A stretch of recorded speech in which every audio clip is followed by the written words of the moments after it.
What's going on, faction? We're on the second episode now for the 1969 Mustang Mach 1. And in this episode, we're gonna go ahead and throw on a big brake kit. Now, we've got some fairly good brakes on the car already. We've got factory 1969 caliper front discs for the front of the vehicle. And then on the back, we've already moved to a conversion, which is very similar to what we're showing here from Mustang Steve to allow the integration of the S197, so that's 2005 to 2014, Mustang caliper and rotor setup on the back for this 9-inch live axle. Now, the conversion that we're going to start with here upgrades those sizes, so that front rotor diameter on the 1969 was around 11 inches, maybe a little bit less, 10.5 inches in diameter, with a single piston caliper. And then on the back, we've moved to the S197 rotors, and those are also around 11 inches on the rotor and a single piston design. So what we've gone with here today for the upgrade for big brakes is we've got some very, very beefy calipers. These are from the S550 gen, so 2015 to current, 2022, similar to Brembo calipers themselves. Those are mated with a 14-inch rotor and some very beefy ceramic pads. And on the back, we're actually going to go a step further. And so there's a conversion that you can perform on the S197 brakes to allow them to use a very specific year of GT500 rear rotors while retaining that same caliper setup. So it's a very simple mod. All you're doing is getting an adapter bracket to be able to move that caliper a little bit further out.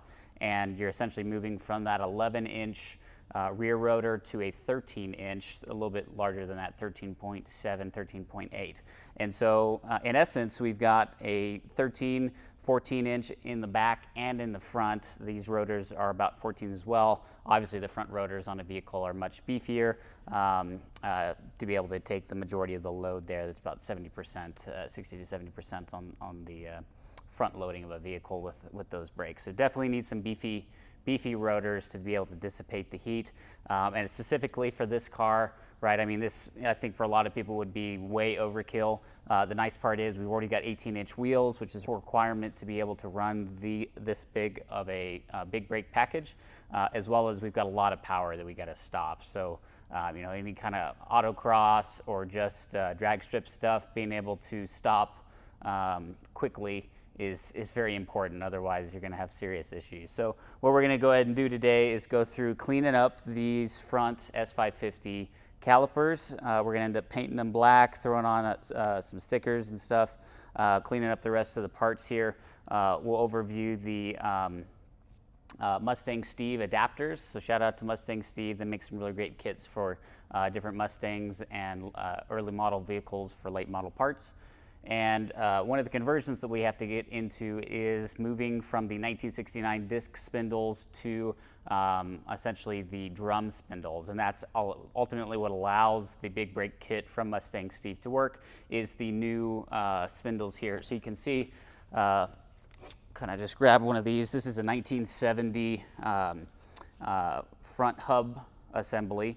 In essence, this comes with the big bearing, and that's the nice part about the 1970 versus the 1969.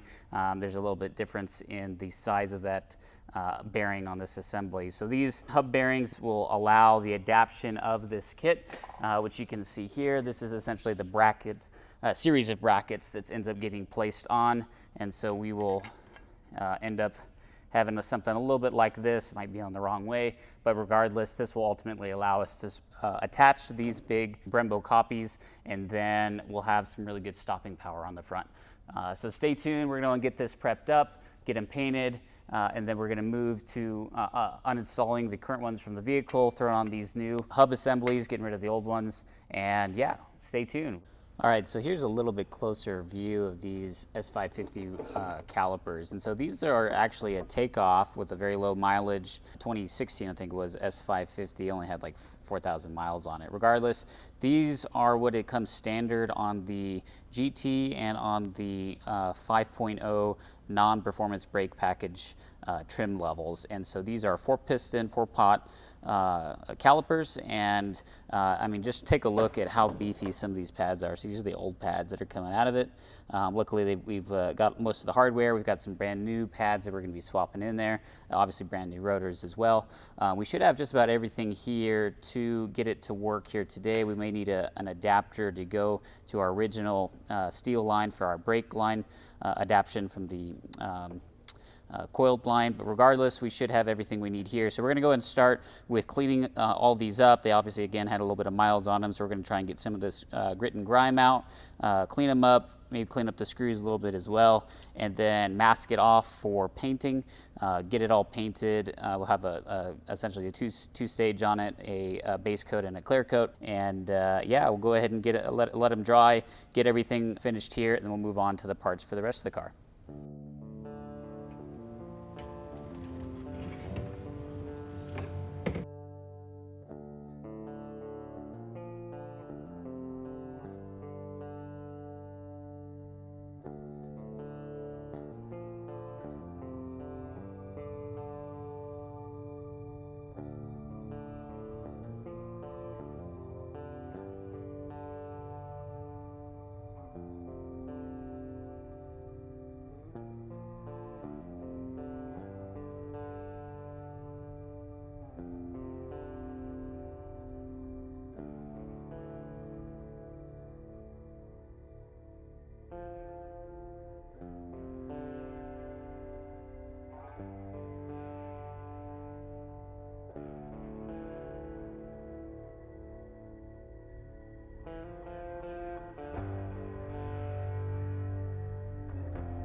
Got it all painted up, nice gloss black finish on these calipers here. So we're gonna go ahead and get the reproduction Brembo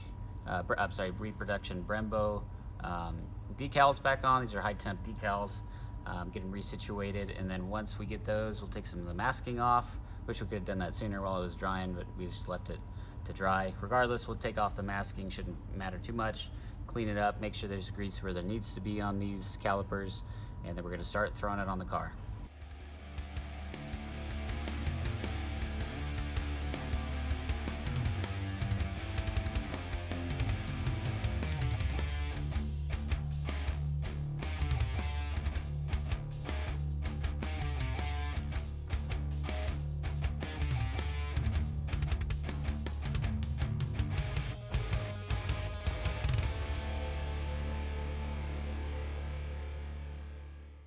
All right, guys, so we're going to go ahead and get started on the car now. To start off with, once we get the wheel off, we're going to go ahead and undo the brake system that's on there now, take off the rotor, take off the caliper, the pads, etc. And then we've got to get down to the new hub arm control assembly. And so again, this is a 1970 model year. The nice part about these going from the 1969 is that they offer a big bearing instead of the small bearing. And so pretty good upgrade in terms of longevity and capability with that big bearing. Regardless, shouldn't be too hard. You just got to pop off the upper control arm and the steering and go ahead and throw in some bolts, and we should be good to go to start with the brakes, the brake brackets. I just started painting those brake brackets as well, gloss black, so they shouldn't rust or anything. So those are drying while we're gonna go ahead and get these situated. So let's do it.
All right, guys, so we got this side all installed for the new big bearing spindle, and we've got everything reconnected. So you guys probably just saw in the time lapse that we had to remove the old brake assembly off this, upper control arm, lower control arm, the front sway bar, and the steering control arm.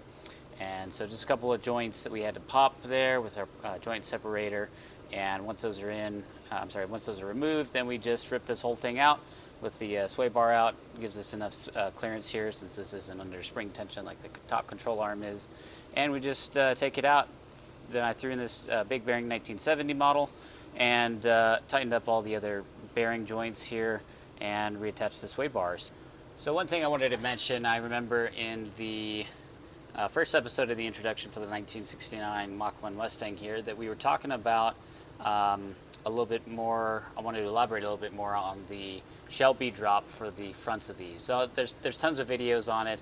You know, if you guys go search Shelby drop on old, you know, kind of generation 1, 2 Mustangs, so 65 to 1970, all those control arms and suspension setups on the front, not the best, but still not terrible.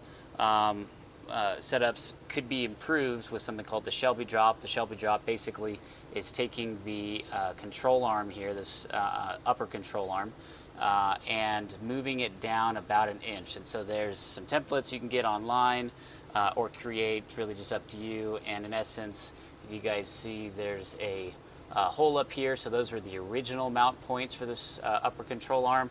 And now it is about 1 inch lower. That inch lowering doesn't necessarily mean 1 inch lower on the front. I think it's about around 1/2 inch when I measured mine, but it varies between car to car. So really it's just kind of user dependent and car dependent. But regardless, the Shelby drop drastically improves the handling of this style of setup. You know, I've driven a few Mustangs. I've probably done 3 or 4 Shelby drops now, and definitely you can feel a difference in the ride quality of a Shelby drop Mustang compared to an original. So definitely worthwhile. Very simple, very cheap modification to make, and especially if you're in here already doing something like brakes, it would be a great opportunity to do that as well. So definitely check out the first generation's Mustang Shelby drop if you're interested in improving your original Mustang's performance. So now that we've got this installed, we're going to go ahead and move on to getting on the rest of the brake assembly and the brackets and all that jazz. So this is the fun part.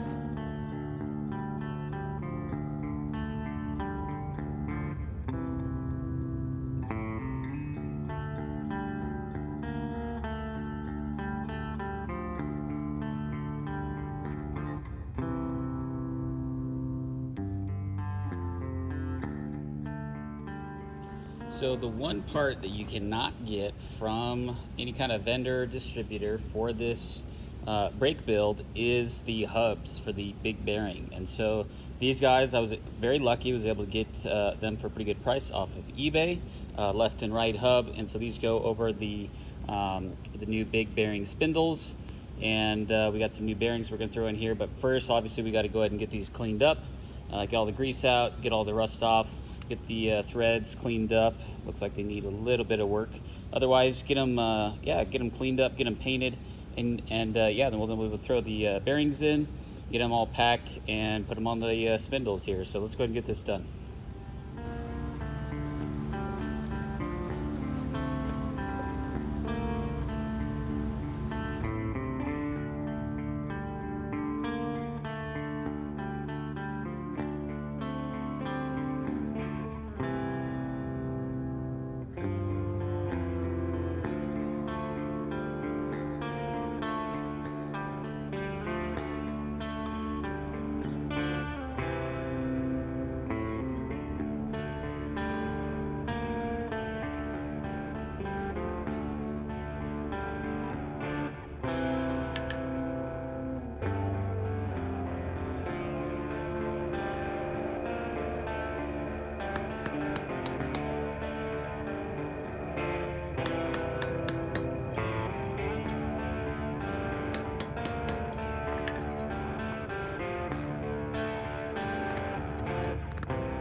All right, guys, so we got these all cleaned up. Ended up going with a wire wheel. Could have used the sand blaster, but I really don't want to get sand into the race screws and inside here. It would take forever to clean up. So we still got to get these actually degreased from all the various products been on here and inside of those. But for the most part, everything's pretty good. The faces and everything on the inside that matters looks good on both of the left and right units. And so we got the raceways out, the big and the small bearing, and we got some brand new Timken bearings here you can see that are going to go into it. Oops. And so we're going to go and throw those guys in there once we get these cleaned up. But real quick, I'm going to add on the brake rotor centering piece that comes with the Mustang Steve kit. That way I don't ruin any of the paint that I get on there once I get them all done. So we're going to go and press those guys on there, then it'll pretty much just stay there, and that's what the rotor will ride on.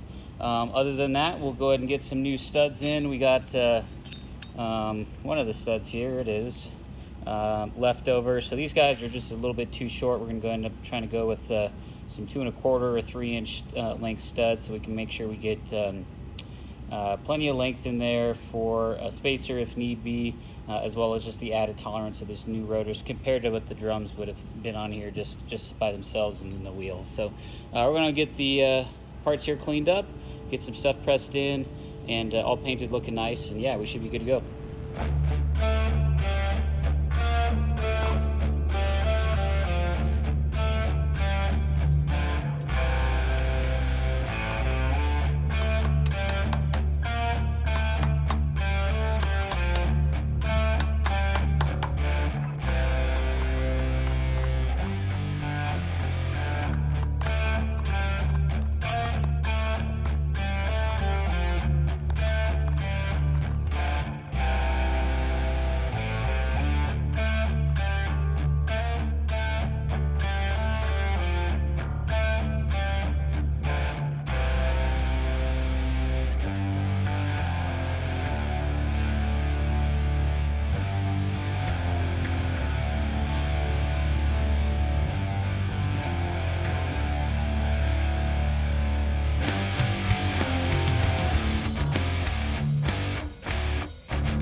All right, guys, so we got some new 3-inch wheel studs. These are gonna allow us to make sure we have plenty of stud length when we throw on, obviously, the hub ring itself. And then we've got the caliper, the rotor going on top of that. And we may very well need a spacer just to get the clearance that we need for the calipers to not contact and have a sweet spot region between the wheel inner diameter and the caliper, and then obviously the wheel itself. So I've already stacked up that measurement, definitely over 2 1/4, and that's basically where most parts store wheel studs go out. So we got some Mosers. These are the same ones that we got on the back of this on the 9-inch already, and so it should be good. We got some pass-through studs, but the nice part is you can always cut these down, re-chamfer it, and you've got a nice looking good strength stud on it. So grade 8. Definitely some good stuff. All right, so we're gonna get these pressed in to both 10 total, and yeah, then we're ready to get the bearings in here, get the grease in here, and throw them onto the spindle.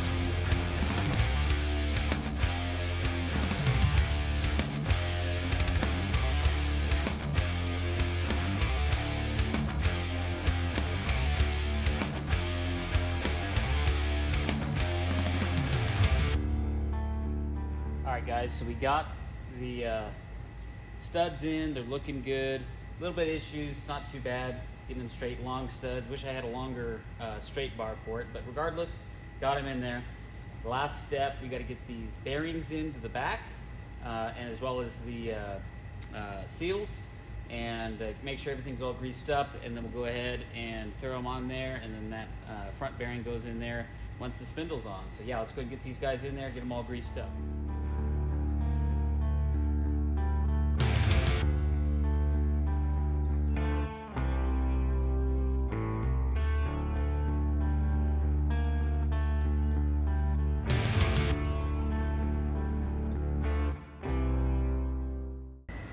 Alright guys, so we've got the rear bearings in and the seals, and so we're going to go ahead and start by greasing up the spindle.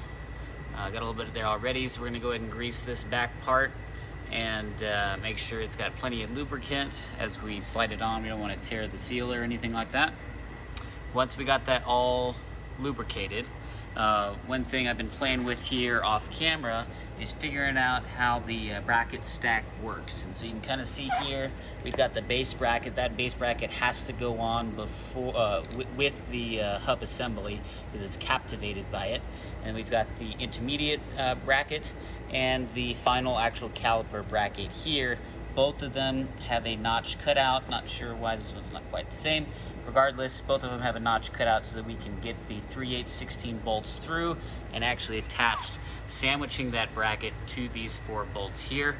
We've got the bolts that are included, so we've got 3 shorter length bolts and 1 long one that is used for this guy, which is a much longer shaft. Once those are in, we've got these 2 massive, they look like 1/2 inch or 7/16 bolts. Those go through and clamp this entire sandwich assembly together. And lastly, on the top, we've got these 2 metric bolts that go onto the actual GT Brembo calipers here. So pretty nice setup. We're gonna go ahead and get it all greased up, get those spindles on, and make sure that we have everything situated. Might take a little bit of trial and error, but I think we're gonna get it.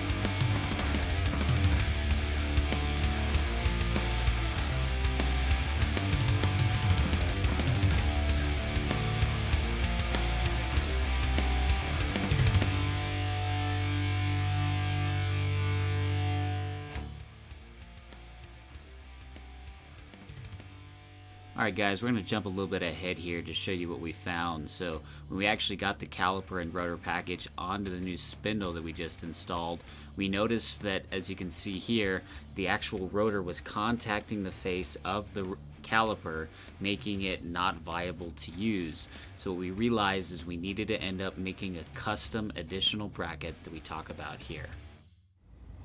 Alright guys, so we got the mod. As you can see, the rotor just doesn't quite fit, doesn't clear with the existing thickness of the 2 brackets that they have here on top of the base bracket. So what I've done is I've figured out exactly how much the rotor is offset one side. So to get it to the center, I added in basically this 0.1 of an inch shim right around that, and that's going to sandwich in between here. Luckily I was able to get a little piece of plate steel, 1/8 inch, and sanded it down, got the same contour as this guy here, and so it just slides in, sandwiched with the rest with the bolts here that clamp through. And yeah, so with that guy we should be able to get the rotor set up. Now one thing I had to do is I needed to clearance this bracket a little bit because of the control arm. You can see right here it juts out on the top from the spindle, making its way to the top of that control arm. So this bar needed to be clearanced a little bit, so you can see here that in essence is going to go about like that. And yeah, we should be good to go with the little mod. Unfortunate, it seems like this piece could have been made just a little bit thicker. Not quite sure why it's off. Luckily, you know, the shim is a pretty simple thing to make, and I wanted to do that versus inset the base bracket for the caliper in the event that, you know, there's variance in the rotors that I get down the line for this. And obviously that would be a more permanent solution as you try to inset this, and obviously you wouldn't have to notch the back of it here in order to do that, because you'd keep with the same thickness, but the notch isn't hurting anything. This is a, you know, like a 1/2 inch piece of steel, so plenty of meat there. But yeah, pretty simple mod, stacks it up, nice piece of little steel in there. Yeah, so let's see how it works.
That's beautiful. Beam me up.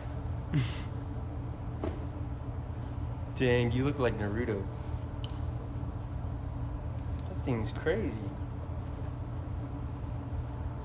What a beautiful. And it's completely flexible too. That thing's amazing. I have a second one for you.